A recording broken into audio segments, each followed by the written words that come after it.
You know, I'm going to give you a history lesson. We got some dumbass motherfuckers floating around this country. Stop laughing! And when I do, start fucking. Also, y'all did some nasty-ass jokes on my ass, too. Funny jokes and unfunny jokes come out of the same birth. You fucking guys are unbelievable. Why are you laughing?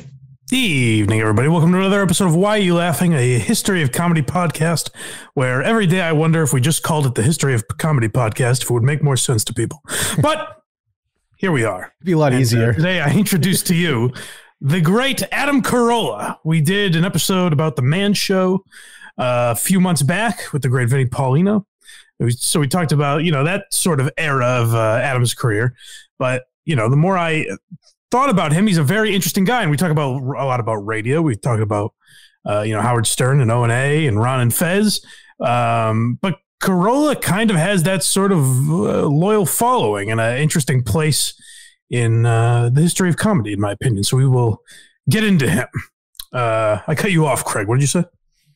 No, I said that would have been a lot easier for sure if it was just called History of Comedy Podcast. I think about that all the time, where it would just make so much more sense to people. And if you saw the title on like YouTube or something, you'd be like, oh, maybe I'll check this out. Yeah, because Why Are You Laughing is just meaningless. Yeah, when people ask or I tell people about it, I'll be like, oh, yeah, I produce Why Are You Laughing? They're like, what is it? Like History of Comedy Podcast. Like, oh. So if you say, yeah, produce like History of Comedy Podcast, they don't ask questions. They got it. Craig's making up a conversation that he's never had in his life. But anyways. No. Family ask questions. Make sure you go to blindmike.net if you want to support the show. If you do know what Why Are You Laughing is, and you say, Mike, I would like episodes a week early, and I'd like some bonus Patreon. A bunch of bonus episodes up there. We did Norm Macdonald on The View, a mini episode.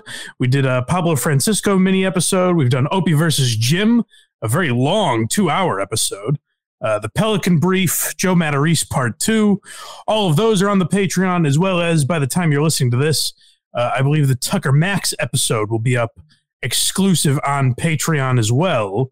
And if you don't know who Tucker Max is, he's a guy that should have been Dave Portnoy, probably, and just got exposed as a liar. So his career was kind of derailed. And I don't know, an interesting case. So we'll get into that on the Patreon as well. So make sure you subscribe if you'd be so kind. Or if you'd rather just support the show for free. If you say, Mike, I like you, but I don't like you that much, I understand. But there's an easy way to do that, too.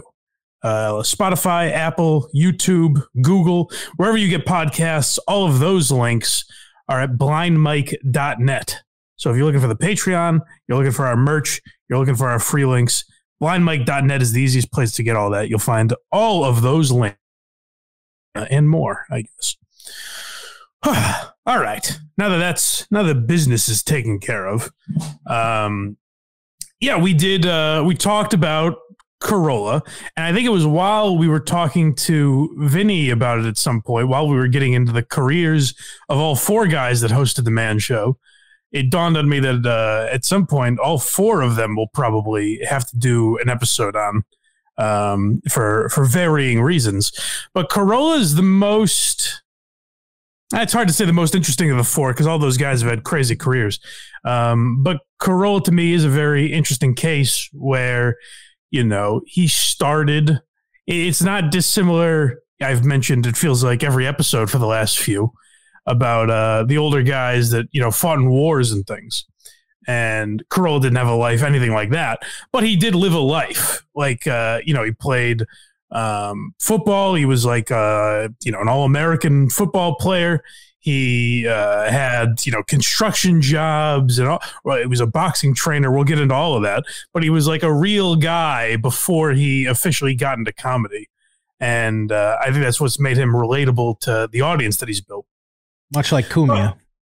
I suppose, yeah, not dissimilar. But we'll start with his very early days. So we will go to his appearance on the Are You Garbage podcast, which, side note, shout out to the Are You Garbage boys, the Army of Garbage, because that is a great, if you're looking to discover people, I'm not talking about big names even, I mean like smaller names in comedy. Like I didn't know who Ali Makovsky was, or Doug Smith, or Tom Takar, or some of these names. I didn't know who they were. I listened to their episode of Are You Garbage, and it's a very good way to get a feel for, someone's background and what their life is like. There's very, funny questions that lead to kind of insightful stories and things like that. So shout out to Are You Garbage, because that's where we got our first couple of clips.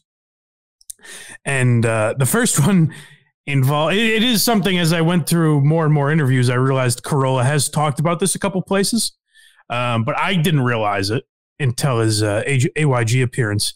He talks about basically growing up and his education. And how were you in school? Did you do good in school? No, I didn't do well. I didn't learn to read or write, early in my, whatever those formative years are. What's early? What are we talking about here? Whenever you're supposed to, whatever that is. When did you learn to read? No. Oh, when? Yeah.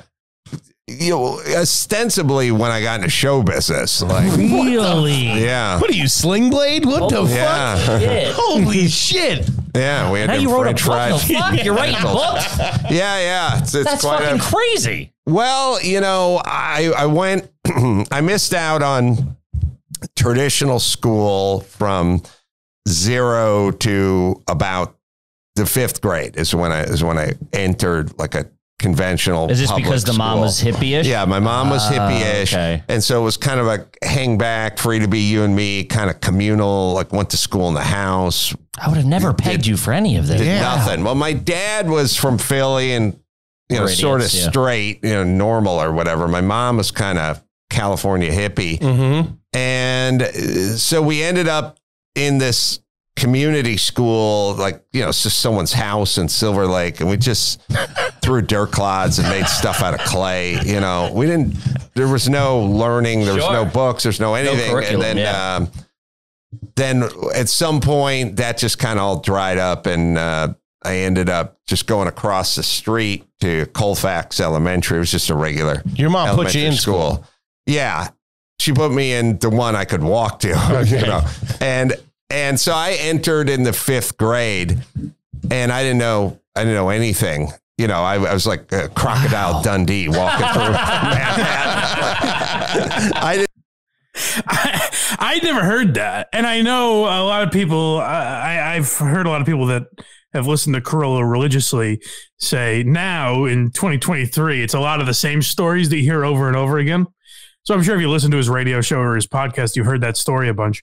But I was not aware of that. And you completely wouldn't expect, if you know anything about him, that he grew up as like some sort of hippy dippy, whatever you learn, your grades are dolphins and stars instead of letters. Yeah, exactly. But I mean, maybe he kind of rebelled against that because, again, if you ever heard him talk about his childhood, he has a lot of resentment towards his parents. And when I listened to him on Marin, he was basically saying like, people ask me like, were you abused? And I say like, abused would have been some form of attention. I got none. It was just like, I could do whatever I wanted because essentially I didn't exist to my parents. That's brutal. I loved his Crocodile Dundee reference too. It was perfect. Yeah. So yeah, he bitches a lot about his parents and things. And it seems like the kind of relationship where, he remained in touch with them and there was no, there was, like I said, no physical abuse or anything like that. Nothing that would clearly put you into therapy. But sometimes that's just, everyone has their own thing where it's like, you got too much attention, you got not enough, nothing's ever good enough for any kid is what you learn if you go to one therapy session, pretty much. But yeah. It's hilarious that his career is so much more amazing when you consider that he basically couldn't read because he talked about that. Like, he mentioned there, he said, basically when I got into show business is when I learned how to read, because essentially he just faked his way through the rest of school. It's not like now in 5th grade, they're going to take you and be like, all right, Adam, here's how you read. Right. Because every other kid already knows that. So he just had to fake his way. I can kind of relate to that in the sense of, I couldn't read any. I couldn't read technically because of my vision. So I would just I did the reading and just guess at everything. Oh man, test taking must have been a problem. It was tough, yeah. So I could probably relate to Adam a lot in that sense, where you're just essentially we were looking at the same piece of paper where neither of us could read it for different reasons. But yeah, he eventually adapted to normal society when he was in middle school and high school, and he was a very athletic kid.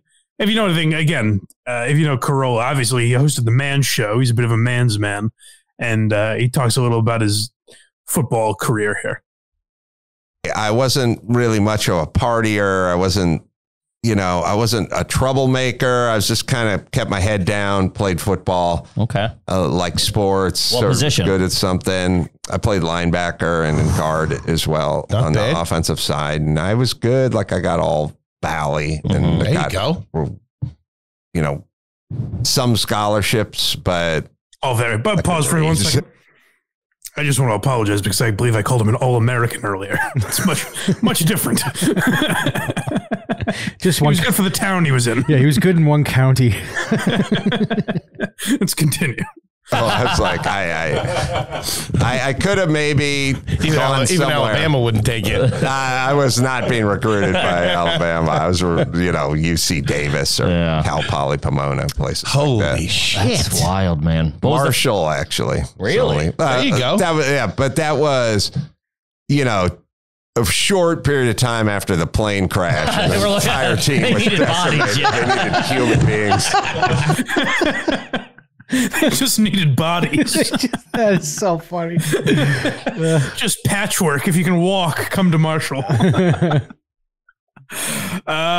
So he was, a kid that didn't have a lot of direction. I've heard him in a lot of these interviews talk about Adam's a great talker, a great conversationalist, and he is naturally a funny guy. You just hear it right there in the couple of clips we played. Very capable of talking and being funny. And he kind of, at some level, knew he might want to do that. But also, at the point that he was in, where he has these minor college scholarships, but nothing too crazy. He has no direction in life. And that's, again, probably due to neglectful parents. They were there to somewhat support. He refers to his mom as essentially a welfare case. And it's interesting. I think one of the reasons I'm drawn to a lot of comedians is their perspective on things, because Adam's a guy who bitches all the time about his parents. And he'll tell some of the same stories.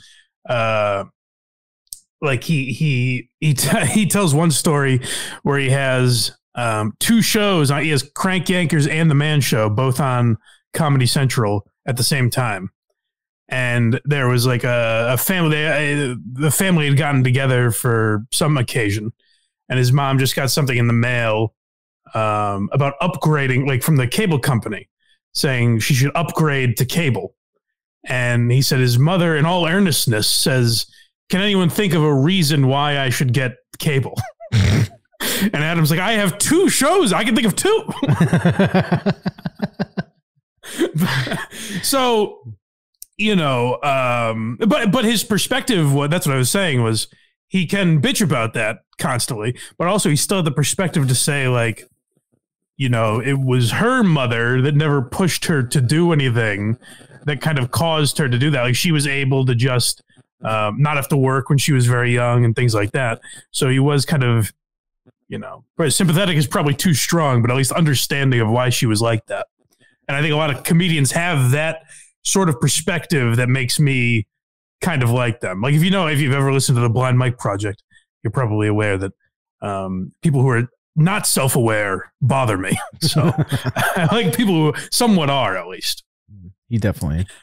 All right, what are we getting into now? His working years? Yeah, construction. Yeah, so this is basically how he entered the workforce. I got out of high school.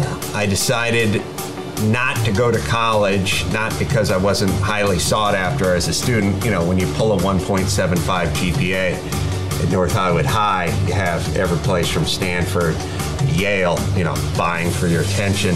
But sensibly, I decided to go to a construction site and pick up garbage and dig ditches. Instead, I realized pretty quickly this is going to be a horrible life, so I bought some tools and a hypoid saw.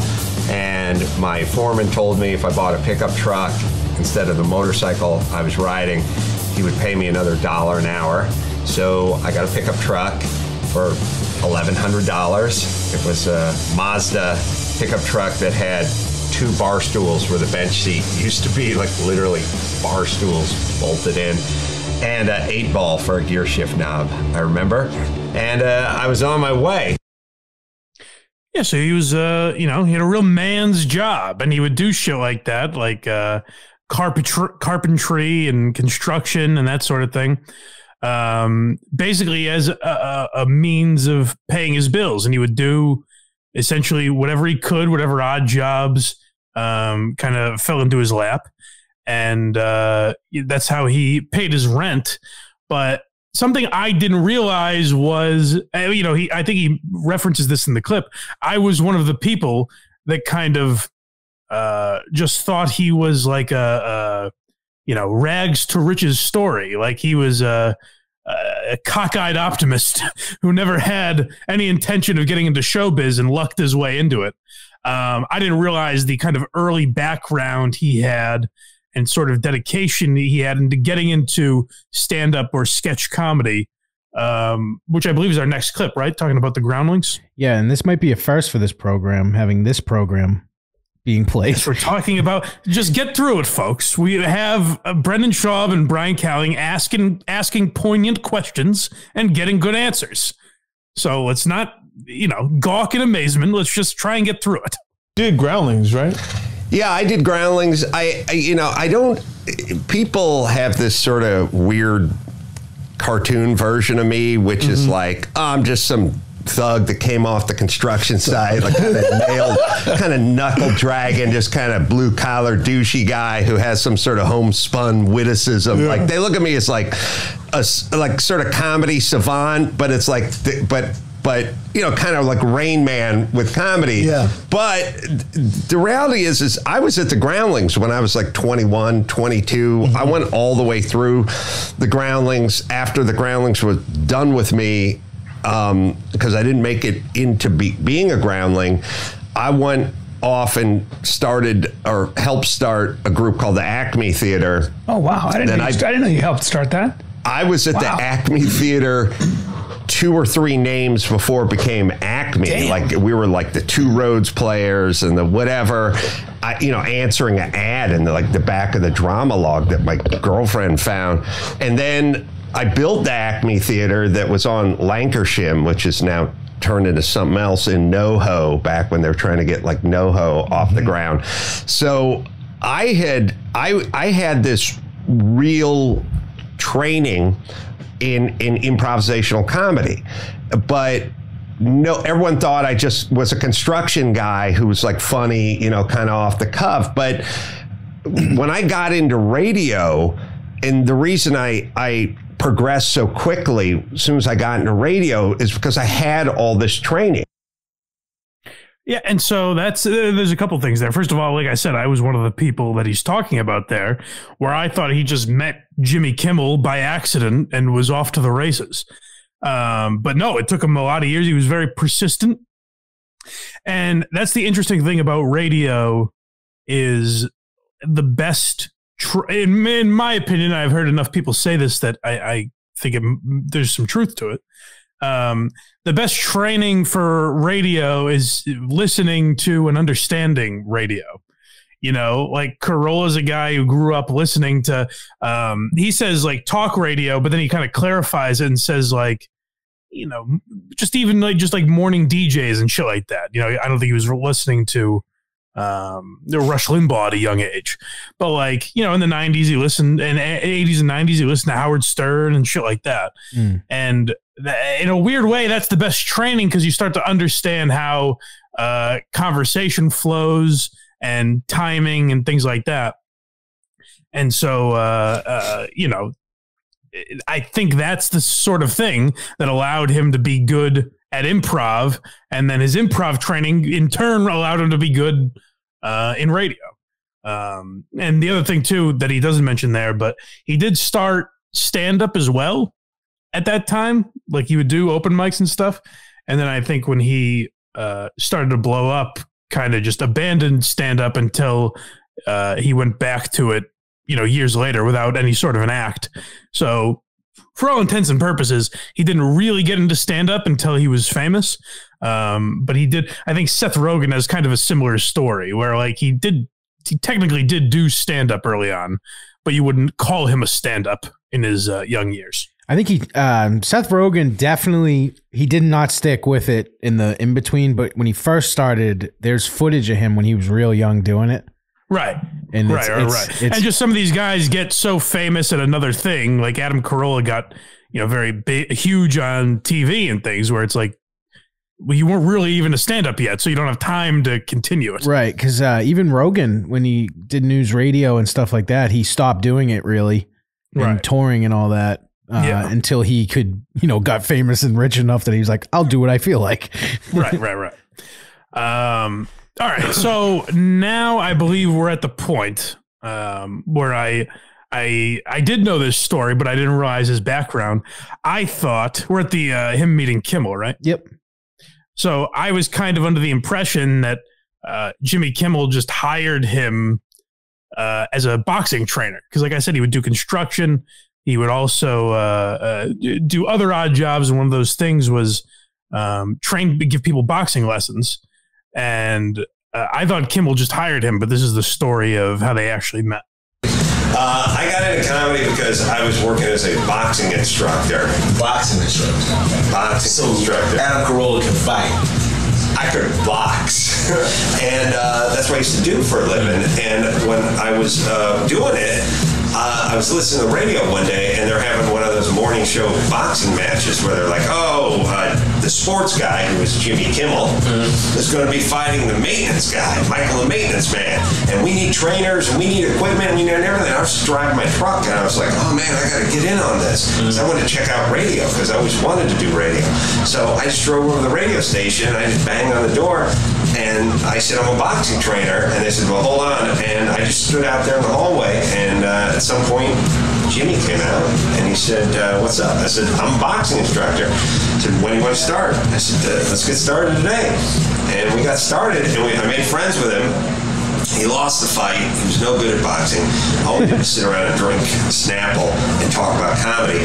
But by the end of like the 3 weeks I had to train him, he was like, you're funny, and he got me onto the radio. Yeah, and so, again, I just thought Kimmel, I thought the end was the whole story, where Jimmy Kimmel ran into him and said, oh, geez, you're funny. You should, come on the show or something.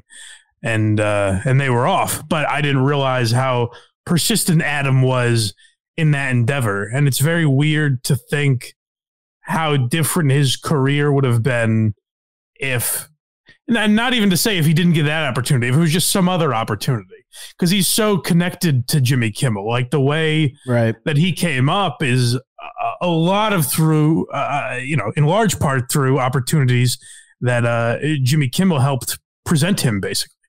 I wish the two of them would do a show now, like if you would go on his show and just talk about where their differences and stuff like that, because I feel like they're comfortable enough that it would actually be a great conversation. It'd be interesting, yeah, and you can tell Carolla still loves and respects Kimmel, but they've certainly drifted apart, and politically, whatever they're on, different sides, and because of who Kimmel is now. I will say this though, the one thing I do respect about Kimmel, because I think Kimmel in a lot of ways has changed even more than Stern has. Oh yeah, over the years. But the one thing I will say about Kimmel is he's never truly distanced himself from, maybe he doesn't have Adam Carolla on his show as much as he would have years ago or whatever, but he's not afraid to talk about Adam, say he loves Adam, whatever. He'll say I disagree with him on, the dreaded virus or something, but he still acknowledges that they are friends, which at least leaves me some ounce of respect for Kimmel. Right. he's not completely forgetting his past, just kind of. But the story isn't just that Kimmel put him on the radio and all of a sudden Adam was a star. It was basically Kimmel saying like, the best way for you to get on is to develop a like call in as a character or something, you know, become a regular caller that the guys like interacting with. And Kimmel basically wouldn't tell. So Kevin and Bean is the show that they were on, I should have said. Legendary talk show in Los Angeles. And it was weird. Those guys hated each other, I guess, historically. And it even got to the point where they didn't tell you this, but they were in the same room. Like one was broadcasting from a different state, I think. Oh shit! And they never talked off air. Anyways, you could probably do a Kevin and Bean episode at some point if I do my research.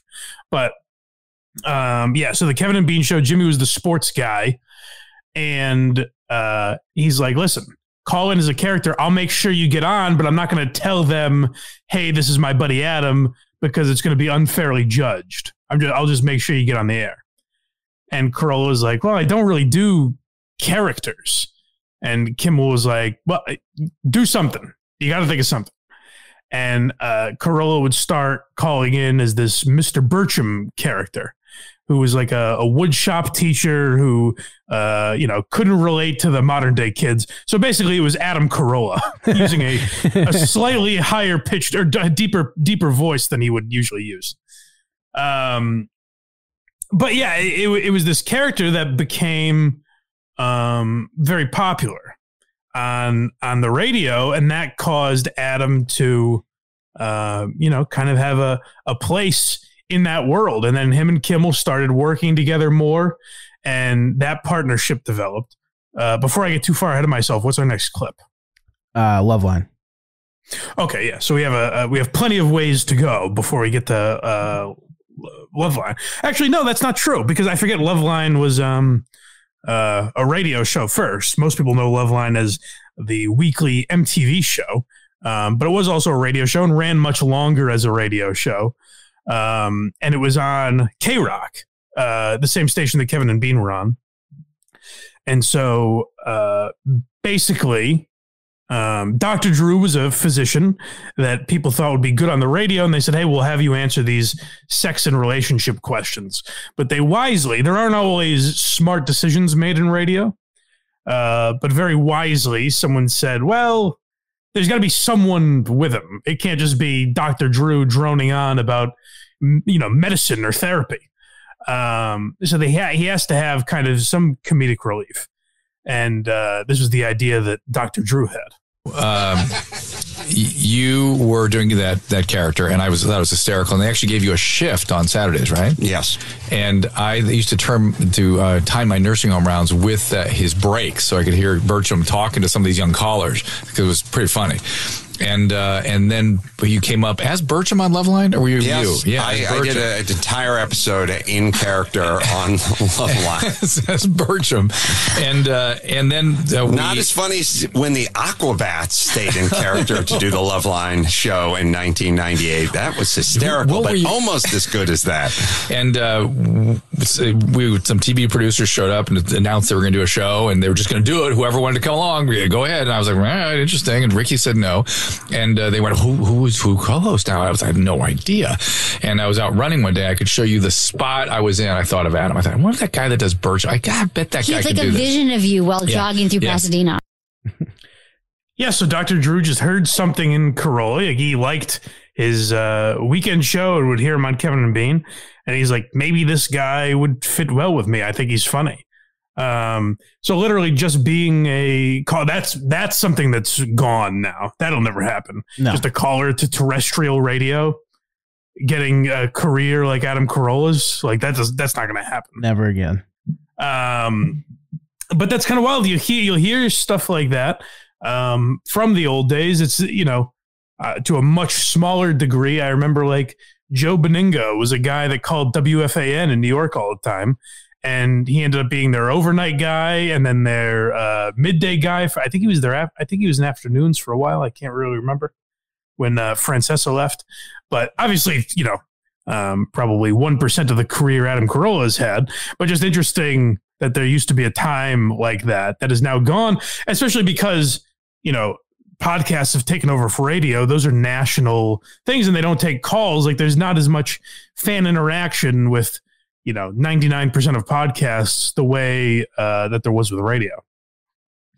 So yeah, Loveline being a radio show and a hit MTV show, there's a lot of people that watched, like I'll hear a lot of people talk about Loveline basically getting them through their awkward teen years, like it really was a hit with like high school and college age kids. It was their sort of, late night television.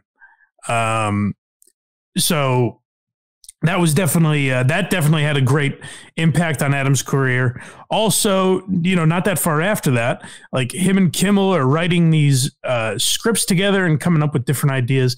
I remember hearing them talk on Stern about writing some pilot where like Jimmy Kimmel played a bookie and it was supposed to be like kind of dark or something like that. So they were working on like, real scripts and things, but the one idea that they had that hit with Comedy Central, what a different world. Like we talked about, I recommend you go listen to that episode where we had Vinnie Paulino on and talked about the Man Show for more in-depth coverage. But truly a different world where Comedy Central was like, who we need the perspective of is white men, like beer swilling sports fans is who we need to hear from more. That's another thing that'll never happen again. But they got that on Comedy Central. They had Crank Yankers, which if you're not familiar somehow, that was a very popular show too, where I remember Jon Stewart had the great line when he was debating Tucker Carlson back when Tucker was on CNN.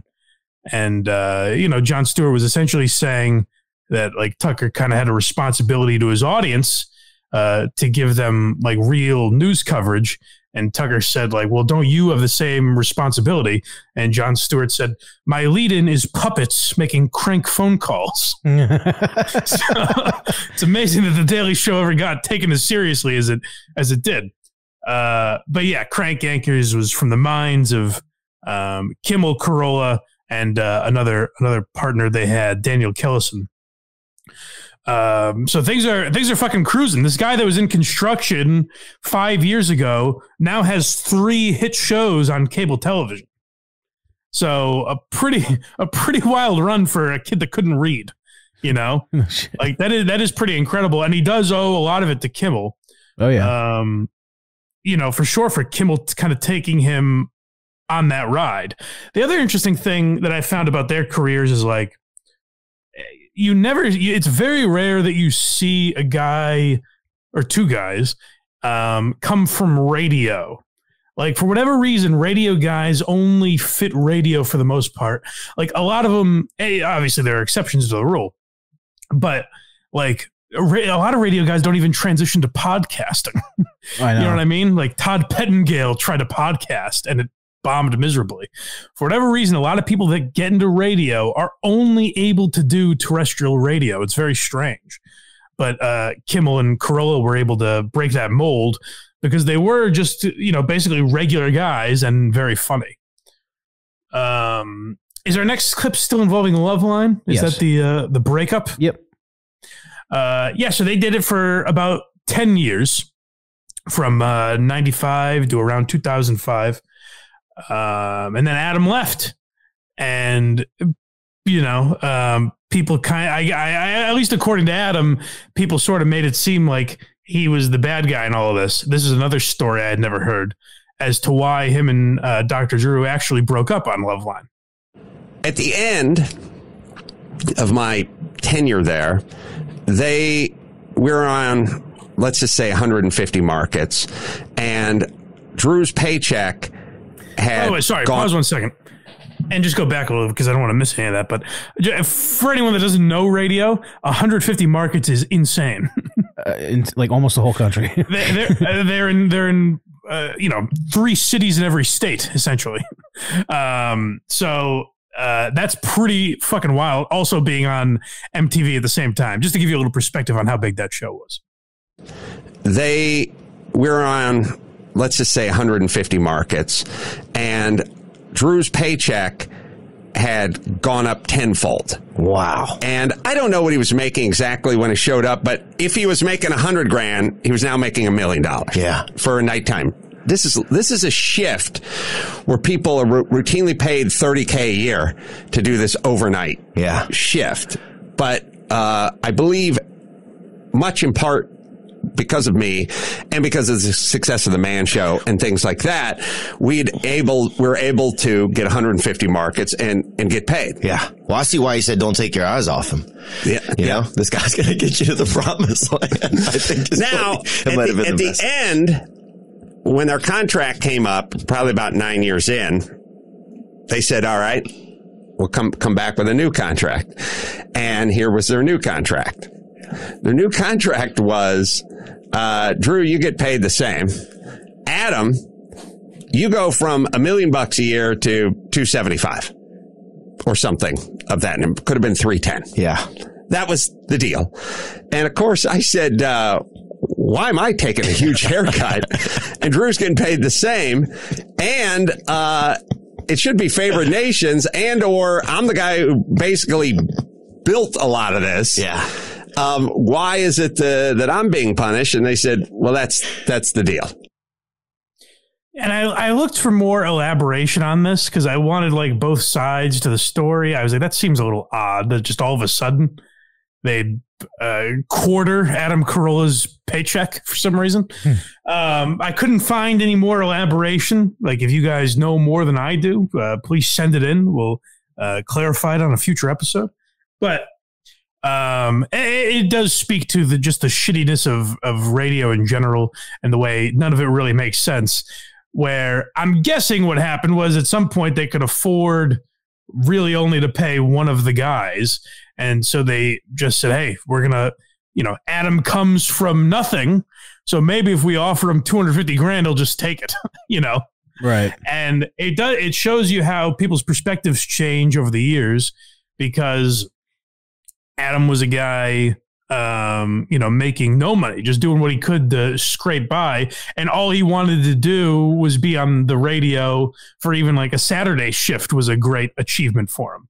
And now he's turning down $250,000 to do an overnight show, Right. Any idea what his net worth is? Carolla's? Yeah. I'll say this is a new fun game Craig likes to play on this podcast. I'll say 20 mil. Fucking nailed it. Really? Yeah, right on. That feels about right. Yeah. And we'll get more into how he built that worth. But what also gave him the confidence to leave Loveline was another opportunity opened up. So it's not just like he was like, hey, I'm going to, leave Loveline and figure it out. Like I said, already had this is after the Man Show and everything, but he had 2 shows work out on television. But also a gentleman named Howard Stern left terrestrial radio and opened up a sweet time slot in Los Angeles. And Adam was able to slide in there. Well, later we do have a clip that gets a little more to Stern's relationship with Carolla. But yeah, when Stern left regular radio in 2005, what CBS radio did at the time was inexplicably on the East Coast give most of Stern's stations to David Lee Roth. Yes, that David Lee Roth. I don't know why they thought that would work, but they gave it a shot, and it was a disaster. I think it lasted maybe a year. That's pretty good. And yeah, I mean, at most, it was a complete disaster. Carolla had some success, and he got ratings bonuses in they were on in Los Angeles and Vegas and Seattle and Portland, a lot of the bigger cities on the West Coast, and he was doing okay. But as often happens in radio, there's a format flip, and I don't know. It's hard. Here's the thing that's annoying about radio is every show that's been mildly successful will claim they're number one. Oh yeah. So it's like you'll hear all these guys that got fired, and they're like, "Our ratings were great," and it's like, "Well, they didn't fire you for nothing. There has to be something." Yes. So Carolla will talk about like the ratings bonuses and things. I don't know how consistent his ratings were out there, but just to be competitive for several years in the number 2 market in the country is pretty good. I wonder how Carolla would have done nationwide. Probably. Like, I wonder if they just said day one, it's you instead of David Lee Roth. You're taking all the channels, or at least half of them. I wonder how he would have done. He probably would have done great. Like Middle America would have loved him, like all that stuff. See, I think he would have done better in Middle America. I don't know how. Like, he's not. It's weird because he's much more of an everyman than Stern. Mm-hmm. But I feel like conversationally, he's not. Like, his persona wasn't as much of an everyman as Stern was for whatever reason. Yeah, when Jerry was on his show, and it was almost like he was like ignoring him. Do you remember that? Well, Carolla's a talker. I don't know how much of a listener he is. Yeah, no, he is a talker, and there's some times where literally a guest will be saying something and he'll interrupt with a segue or an analogy that I'm like, how did you even get there? Like, you can tell he was just zoning off and was, I thought of this. Right. Yeah. So yeah, like, I don't know, how interview heavy their show was, but yeah, it was definitely not he's not a terrific listener. No, he's not. All right, what's our next clip? Maybe the peak downfall of Steve-O. Oh yeah, so this was interesting. I don't know. This might have been in the documentary we talked about of Steve-O. I can't remember. Yep. But I didn't really know about this. Oh really? No, I don't really remember this. I do. But Carolla had a show called Too Late, one of the replacements for Tough Crowd. Mm-hmm. I think about a year later, in the time slot right after The Daily Show, they tried out a bunch of different things. And one of them in August of 2005 was Too Late. So right now, Carolla is getting a morning show replacing Howard Stern and a late night show. The guy's fucking crushing it. But apparently Too Late didn't do too well in the ratings, which is interesting. I could see Carolla having that time slot and it doing well. And politically, he's different than Jon Stewart. So you have that kind of back to, maybe that's a bad thing as a lead-in, someone totally opposite of you. But I think it would give it kind of a good balance. Like, I think he would have been an interesting talk show host. The audience did not feel that way. No one really watched it. But this was pretty much the highlight of Too Late with Adam Carolla, where I believe they'd gotten rid of the studio audience at this point. When Steve-O showed up, and they thought it might be a good idea to give Steve-O a couple drinks, let him loosen up a little bit. And boy, was he loose. What? Yeah, welcome back to Too Late on Adam. I think he just said the N-word. Like that, bitch. Yeah. Bitch. Tonight, our studio guest is Malcolm McClure, the great author. No, Steve-O. Steve-O in studio tonight. Bitch. Yeah, that was Steve-O almost getting his ass pinned. All right, Steve has had a couple of glasses of Chardonnay. I will tell you, bitch. All right. Steve, focus, baby. Hey, Steve. There was definitely more than booze going on. He's fucking losing it. Yeah. Yeah, you're probably right. I don't know. I mean, maybe Steve-O in his own right was kind of a lightweight in the sense that booze could get him there pretty easily. But yeah, it does seem like sort of a drug-fueled state as well. And, like we talked about in the Jackass episode, Steve was very aware of this. Oh, yeah. And, he's been on Carolla's podcast since. I couldn't find them addressing this specifically, which I was hoping to find. But obviously they've patched things up. It seems like Carolla holds no ill will. And if you're wondering, well, Mike, the guy just got drunk on his show. Oh, there's more. Yeah, there's a the 12-step process. Steve-O takes apologizing to people very seriously. Oh yes, like I was looking for that, but I couldn't find. Yeah, every interview he does on his, he gets some good clips on his podcast, Steve-O. Yeah. So I'll watch a lot, and a lot of it is, I'm sorry I did this when. So. Yes, and then we ask Bam Margera on, he's accepting apologies. Yes. No, there's more to this meltdown here. Yeah. What is this one down here that looks like it's Now, dude, I'm about to strangle you out of your own consciousness. I thought you loved me. I will kill you. Oh, a second ago you loved me. I love you. No humping. Easy, boy. We gotta finish the segment. All right. Hold on. Steve-O. Tackling. Yeah. Steve-O, I'm all right.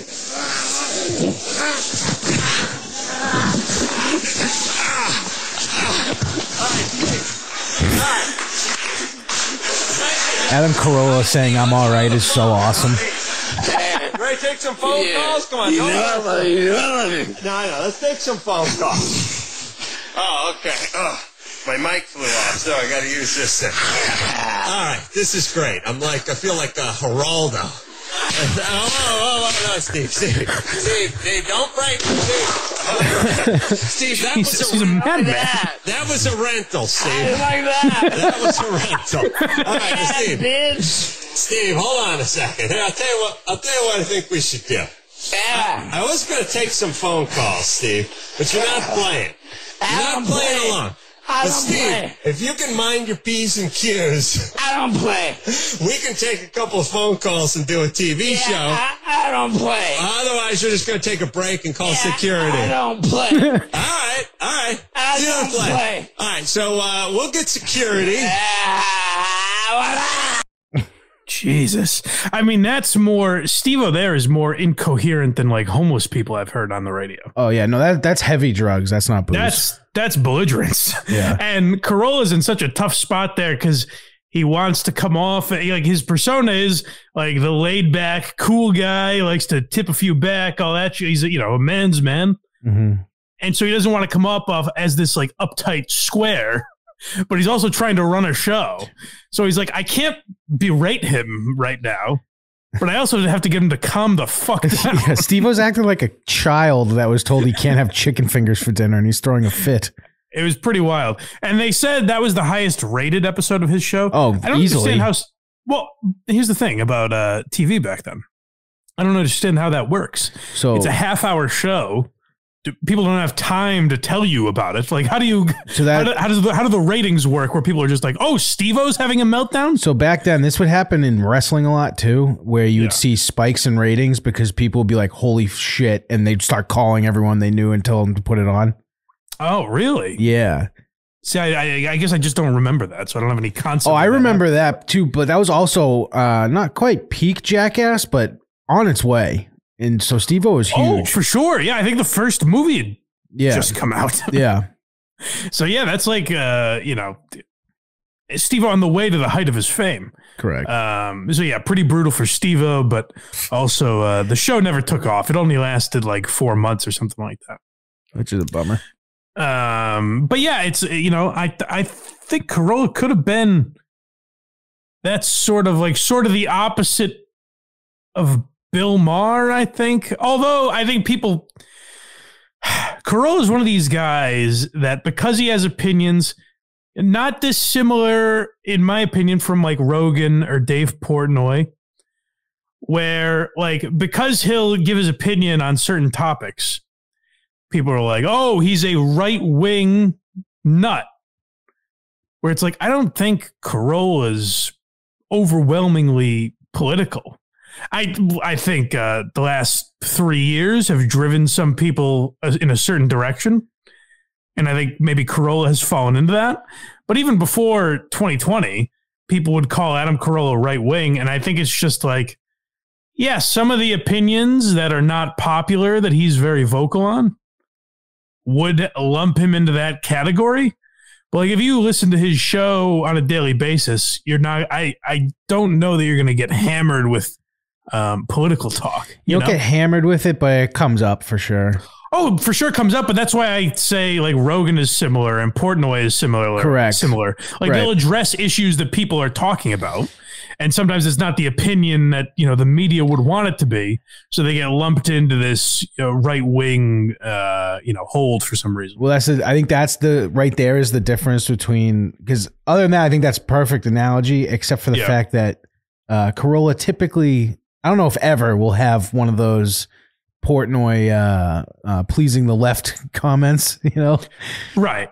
Yeah, no, and believe me, I bet he definitely votes Republican and everything. For sure. But that you used to be able to do that, and it doesn't make you fucking crazy. Well, that was exactly it. And I mean, like, look at Kimmel. He's the most psychotic lefty there is, but he still likes Carolla.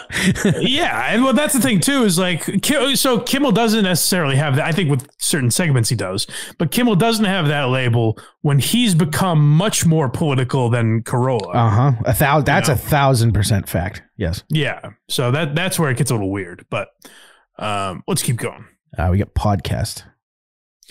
Oh yeah. So, his in 2009, his radio career, essentially CBS says, hey, we're flipping formats, we're doing music.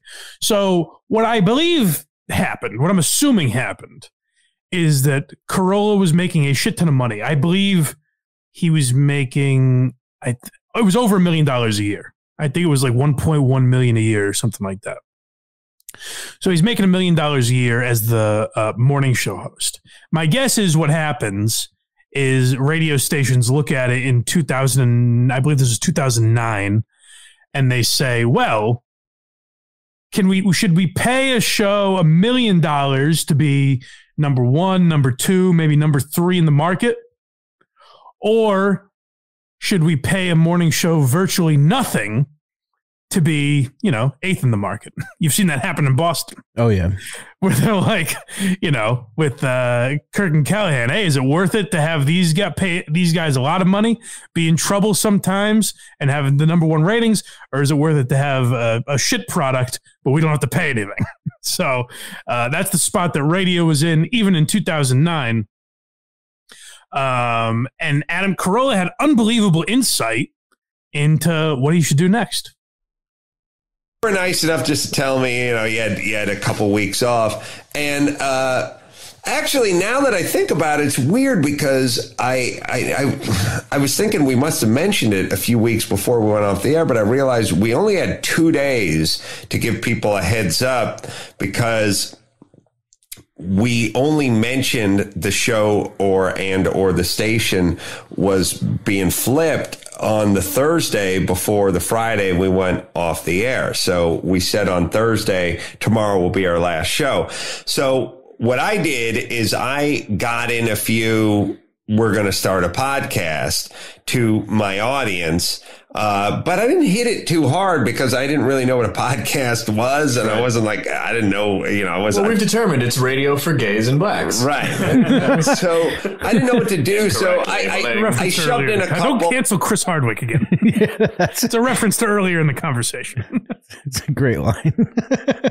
So I shoved in a couple, like just on like Thursday and Friday. I said, like, look, if you still want to hear the show, you can go to AdamCarolla.com and we're going to do something called a podcast. And that was about it. But we did at least start with an audience. We had a little bit of a place to jump off from, which. That is a time where I, like, as a kid, like a dork that was into talk radio at the time, I remember I would listen to a lot of radio online, and that's when I kind of started looking into podcasting a little bit. Was like 2010, and we've mentioned like Ustream before, where Rogan started broadcasting live from, and so these little things were popping up, and Carolla, was at the forefront of that. He's honestly the Godfathers of podcasting. Would be Adam Curry was, I think people say he's like literally the first one to do it. But if you're talking like comedy podcasts, people point to Rogan, Marin, and Carolla. And then not long after that was like Burr and Bobby Kelly as well. But like Carolla was one of the first to say, hey, I'm just going to do my radio show on the internet, basically. And there's an interview where he's talking to Howard. He's on Howard Stern. And you know what was interesting, by the way? The famous clip of Ari Shaffir versus Howard Stern. Great. Where Howard's like, that would be a great short. Yeah, we'll do that at some point. That's a good idea. But in that battle, Howard Stern's like, that's the podcasting's for losers. You make your bones in radio by working in a small market and working your way up. Yet, when he had Carolla on in like 2012 or something like that, Carolla's explaining podcasting to him, and Howard's like, boy, that sounds really interesting. Well, maybe he's looking at Carolla different because he did get his bones. Maybe I don't know, but yeah, he's pretty innovative, and he's like, hey, it doesn't need to be a 4-hour show. He's like, yeah, I'll do like hour and a half, hour and 40 minutes or something like that, because I don't need to do a 4-hour show like I did on radio, because it's not a different audience every 15 minutes. The people that want to hear you are downloading the episode. Right. And Howard's like, well, is there any money in that? And he's like, well, no, there isn't right now, but I'm going to work on getting advertisers and things like that. And now it's evolved into what it is now. But like, without guys like Carolla, the business model wouldn't be there. The way we talked about Mort Saul, where like, yeah, people have, carved out their own niche in like stand-up and political comedy and things like that. But like Mort Saul literally made the template for it. Like it didn't exist before Mort Saul. And Carolla is kind of one of the guys at the forefront of that for podcasting, without a doubt. Oh, yeah. He was the first person that definitely had like the daily.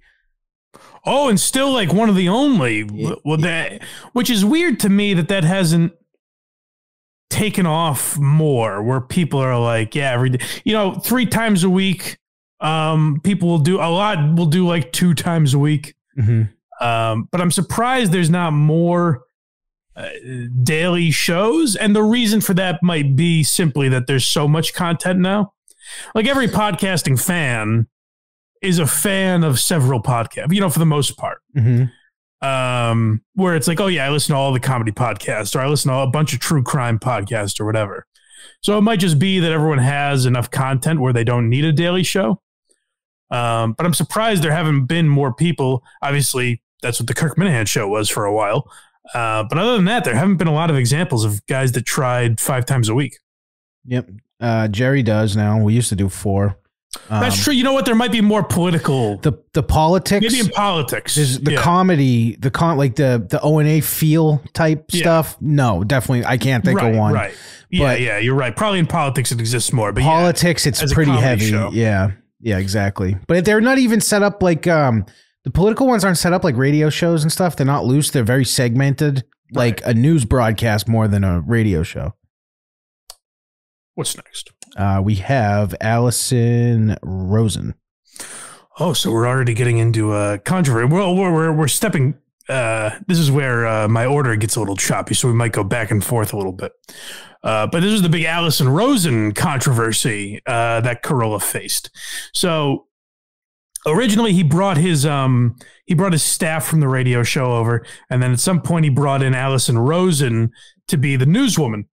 And I mean, if you want to talk about influence, Carolla was directly influenced by Stern and acknowledges it because he set up his radio show with the exact same model, where he has the newswoman who chimes in. He has, the soundboard guy who also chimes in. He has basically these basic characters that he turns to. And so it's a medley of traditional radio with a much more relaxed feel. The exact same model that Stern essentially created. And so, he brought Bald Brian with him from the radio show. He brought in Allison Rosen to be this newswoman. And then around 2014, 2015, somewhere around there, they were not getting along. And one day via email, Allison Rosen found out she was fired. Adam fired me by email, an email in which he praises my professionalism and work ethic, but says that it's just that I've been cast in the wrong role and that sidekick isn't playing to my strength. I received this email while I was on vacation over Christmas break, and I was blindsided by it. I absolutely did not see it coming. And then he made an announcement on the show that I wouldn't be returning. And people went nuts, and there was all sorts of outrage because listeners felt as if they knew me after listening to me for 4 years, and there was a lot of affection for me on the show. I think he was surprised by the reaction. So he's dealing with all this outrage, people saying they're no longer going to listen to him, no longer going to listen to the show. And I do get that he had to do something to save his image and something to make people feel okay about continuing to listen. I get that he needed to be able to move forward with his audience on board. And so the solution he found, which for a portion of his audience did work, is to create this narrative where I was bad for the show and I had to go. Despite, I would argue, 4 years of shows that suggest otherwise, and you guys can go listen to the shows and make up your own mind. Yeah. As to the reasons he fired me, all of which to me fall somewhere in between false and ridiculous, he says he did this because he owed his audience the truth, but he apparently didn't feel he owed me a conversation where he told me why I was being fired. Yeah, so this gets very weird, and this is where some of Carolla's audience kind of started to turn on him. I guess people liked Allison Rosen. I don't really know. I don't listen to Carolla much now. I didn't listen at all then, really. So I'm not too familiar with Allison Rosen's contribution. But people were like, hey, what the fuck? Because originally she was just gone and there was no explanation. And then Carolla went on and gave the reasons for her firing. And people were like, well, what the fuck? Like, then Allison Rosen did this, and a lot of the audience was like, well, what the fuck? She's saying one thing, you're saying another. You fired her over email. People thought that was shitty. And so there was kind of a riff among Carolla fans. But this is one of the explanations that he gave. And the other reason I included the clip is because it was kind of an interesting storyline for a time in the early days of podcasting.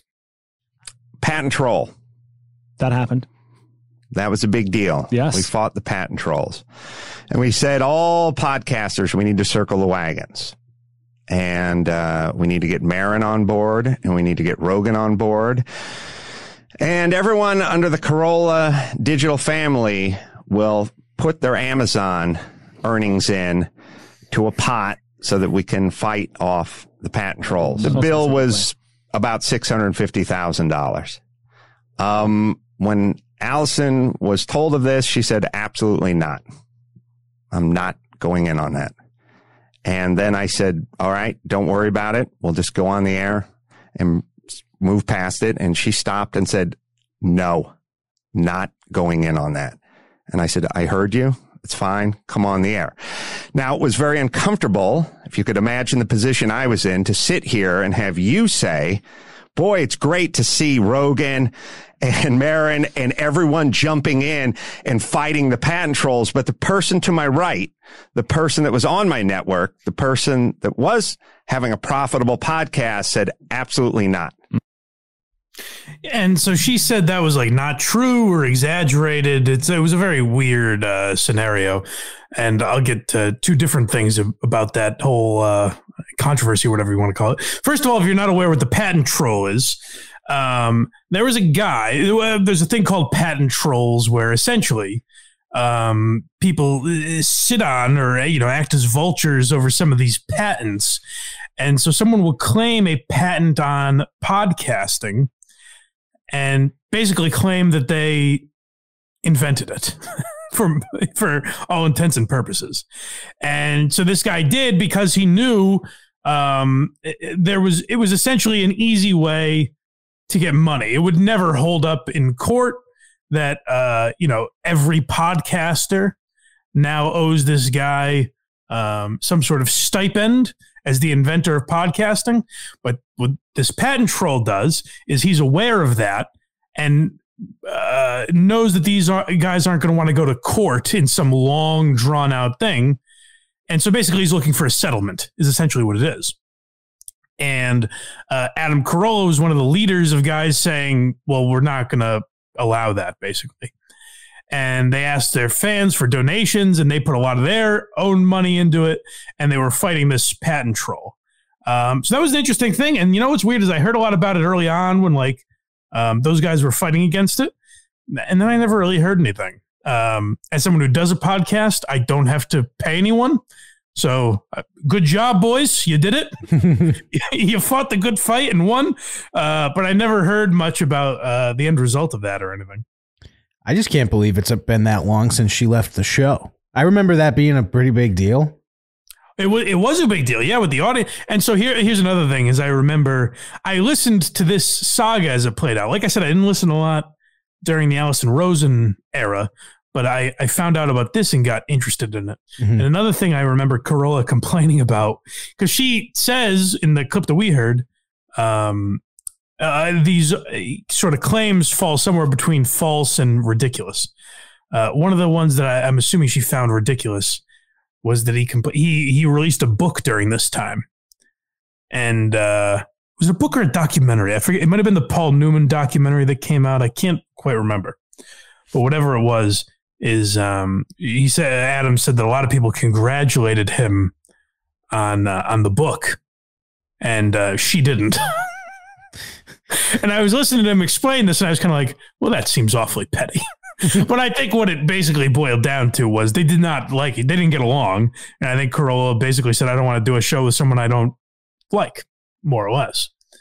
So it was fun for radio fans to speculate, but I think that's essentially all it was. So basically what happened is Carolla got sick of hearing her go like, like just like do that sidekick I don't know, thing. because he brought in Gina Grad, who essentially served the same role for many years. That's true. But yeah, I don't know. But yeah, his podcast is still very successful.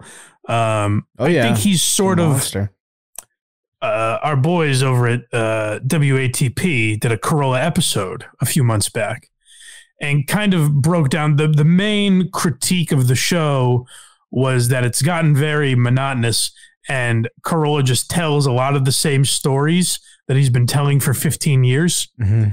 And making the same analogies and the same points about different topics. And so people have started to complain about that. I think that kind of happens with any radio show that's been on forever. Because as a guy who doesn't consistently listen to Carolla, I'll still tune in once in a while. And like I saw Doug Stanhope was on a few weeks ago. I listened to it and found it fine, you know. Mm-hmm. So I think that's more what it is, where listening every day got a little monotonous, but he himself is still somewhat entertaining. Yeah, the thing is too is like his voice just alone is not like high energy. So when you listen, you're like, does he want to be there? Right. Well, he's going through some stuff now that makes you believe maybe he doesn't want to be there, but we'll get to that in a second. Do you want to go to Howard or current show? Let's go to Howard, just because, like I said, we'll have to backtrack a little for this. But Carolla had Artie on, and this is something I had always heard, but didn't quite know the full story. So when Jackie Martling left the Howard Stern show, they had auditions for the Jackie chair, basically, and names that I've always obviously Artie Lang, and then you'll hear other names thrown out there like Gilbert, Joe Rogan, Jim Florentine, Bob Levy. As people auditioning for that spot. And two that I always heard were Kimmel and Carolla. I didn't know how serious that was, but this is Adam and Artie talking about it. And Artie kind of starts this conversation by saying, well, basically, I only had this job because you turned it down. And Carolla explains what went into that. I don't think Howard knew who I was, quite honestly. He probably didn't. He probably didn't. Yeah. So Jimmy and I came on the show, and I think he liked Jimmy a lot, but I think he loved me. Yeah, no. In the beginning, yeah, you were he loved you, and you were great on the show, and you knew how to do radio. And so he was like, "Well, just move to New York and do the show." And I was like, "I have 3 jobs in L.A. and 2 houses. I can't just move." Because when you haven't heard of somebody, you assume that they're not doing anything, and Howard's the biggest name in radio. Yes. So come on out to the biggest market in the country and hang out for 4 hours and get paid and do the show. What's the downside? Yeah, and so the main difference there was Artie was doing nothing. When he got offered the job for Stern, the Norm show just got canceled. And so Artie was kind of between gigs looking for something to do, and the Stern Show thing opened up. I think Artie's a lot better fit in that particular role. 1,000%. Because, like I said, Carolla is not necessarily a great listener. Now, Artie's a talker, too. If you ever heard Artie do a show by himself, he can ramble. But I think he was... Now, it's hard to say because Carolla wasn't in that spot. We never heard him do that. But Artie just seems better suited for a guy who could play second fiddle, where Carolla is much more of a talker, and it feels like would have dominated the conversation at times, which I don't think Howard wanted. Although it seems like obviously they had some sort of chemistry if Howard liked him enough to even mention it. It would have been interesting to have Howard have someone on the show that would disagree with him and not be afraid to say something. It'd be wild if Carolla was there now. Yeah. with Howard being a hermit and locked in his own home. But yeah, that would have been interesting, but it was never really, I thought those guys were in a lot. But they were both Stern fans and trying to get on the show. And I don't think they were ever on until they had the Man Show. Right. So that's what I found interesting. I thought they were kind of regulars on there, but Carolla saying basically he turned it down because he had other shit going on. He had Loveline, he had, multiple television shows. He's like, I'll just wait for you to leave and I'll replace you. I'll take over one way or another. Yeah, but that would have been, that dynamic would have been very interesting, I think. But I mean, maybe just because it's how it played out, but I think Artie does fit it better. Definitely. All right, so now we're talking about the current show. Yep. Well, it's interesting because I mentioned Alice, the whole Allison Rosen thing, and then like 2 months ago, this happens. The show just starts one day, and Bald Brian and Gina Grad, two key members of the podcast. Honestly, it would be pretty much like if you listen to the Kirk Minahan show one day and me and Dave weren't there. Like, they're not co-hosts or anything, but their voices you hear a lot on the show. And just one day they weren't there, and this was Adam talking about it. All right. So why did I not mention Bald Brian and Gina Grad? Because they are no longer part of the show, but let me explain. Hold on. If you're a listener, you're just like, what? He seems like he's blindsided by this. It just came out of nowhere. Just like, I didn't say their names because they're fired. You know what I mean? And Carolla, it seems like, so this annoyed a lot of his fans, I guess, which makes sense because it's like, It seems like there'd be more of a discussion. It wouldn't just be, one day they're not here. Won't see him no more. Yeah. But he explains. Let me explain. It is not in a bad way. I spoke to both of them earlier today in person and had a very nice, warm and magnanimous chat with both of them, who I appreciate, who I respect, and who I love, and who I've known for many a time. I sent no emails this time. This was one-on-one. Get that out of the way. I sent no emails.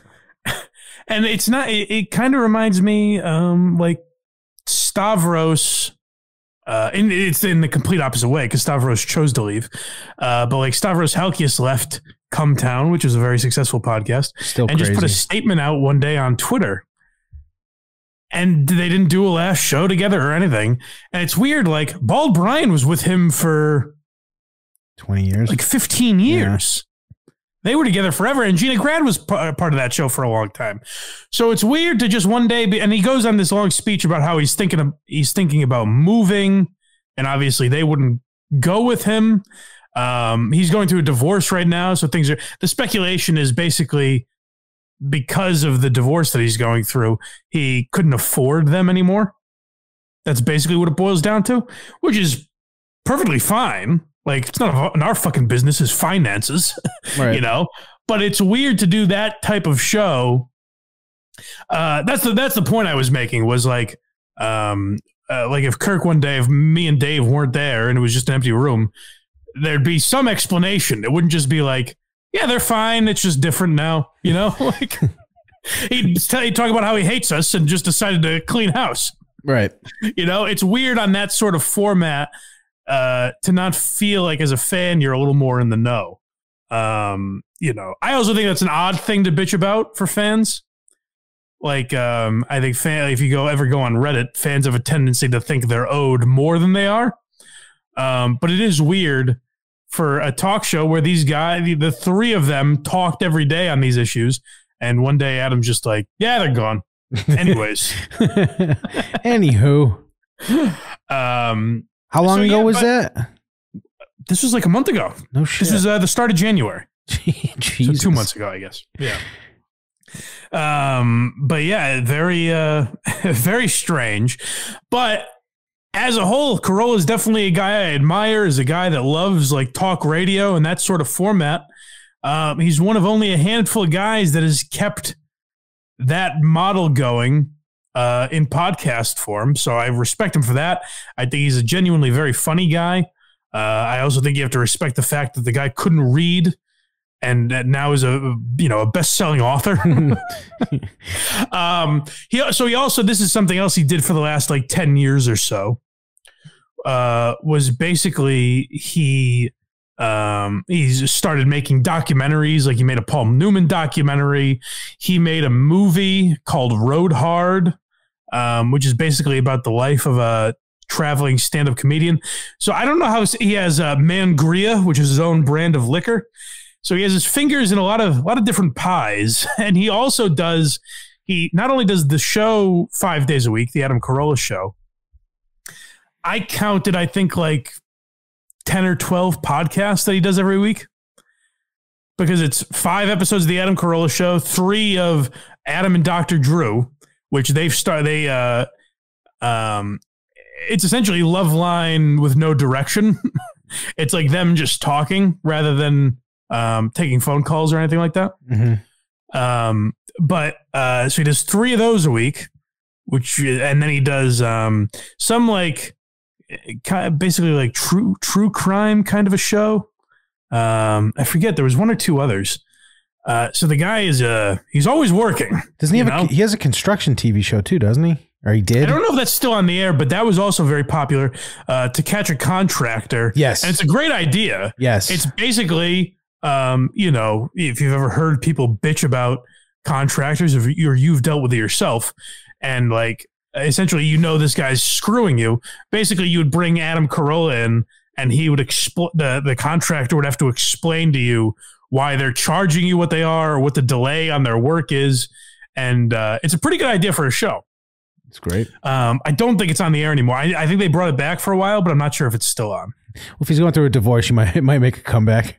They also brought Crank Yankers back a couple years ago. That did not do well, I don't think. No, I don't think so. But, it's a different time. I feel like the era of the prank call, at least in that way, the era of calling up a business and, saying, hey, your refrigerator's running. That's pretty much dead, Right. For a lot of different reasons. We've basically heard it before. It got harder to do in a lot of states. But yeah, I don't know if that format really holds up today. The Jerky Boys wouldn't make it today, I don't think so, no.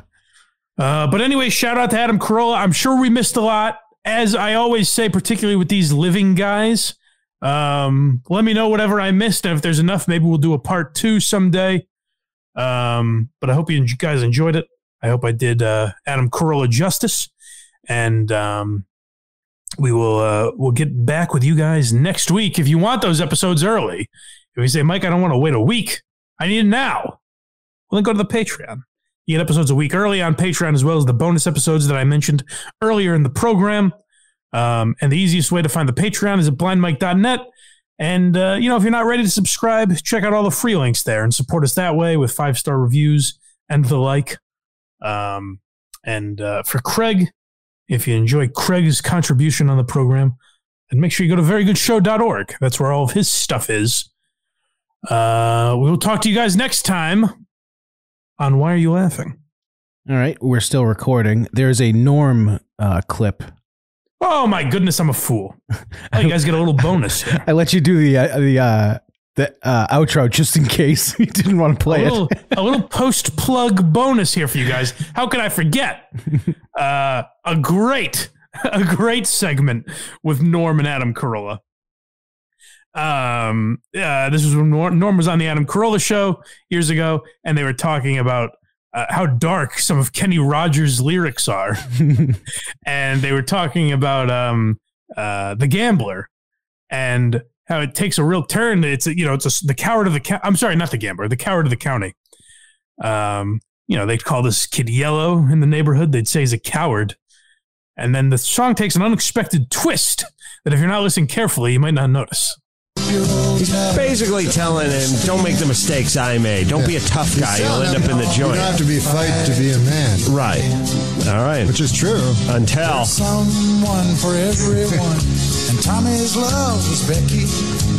Becky knew him as Yellow, too. In her arms, he didn't have to prove he was a man. One day while he was working, the Gatlin boys came calling. Gatlin boys are in town already. They took turns at Becky. What? Oh, Jesus. And there was 3 of them. It wasn't the Gatlin twins. Had to be 3 guys that raped her. Kenny said that so licentiously, like he was almost. Can you play that again? He sounded like. I can't back it up. Knowing nod, I was like, yeah. Gatlin boys come a calling. Right. Bad enough when one guy rapes your best gal, and when twins rape, when triplets have at it. I needed some sort of musical heads up that was coming because it was still kind of folksy. And I drove off the road into a drainage ditch the first time I heard that, so I thought, all right, the guy's Yellow. What do you do? Punch out some bully on a schoolyard? No, 3 guys gang raped is Becky. At least they took turns. Yeah. It was like it's all at once. Evidently, they didn't do it all at once, but it did like let me get this straight. What did his father tell him? It told him not to fight. Not to fight. Yeah, you don't have to fight to be a man. Yeah, he didn't make the exception for gang rape?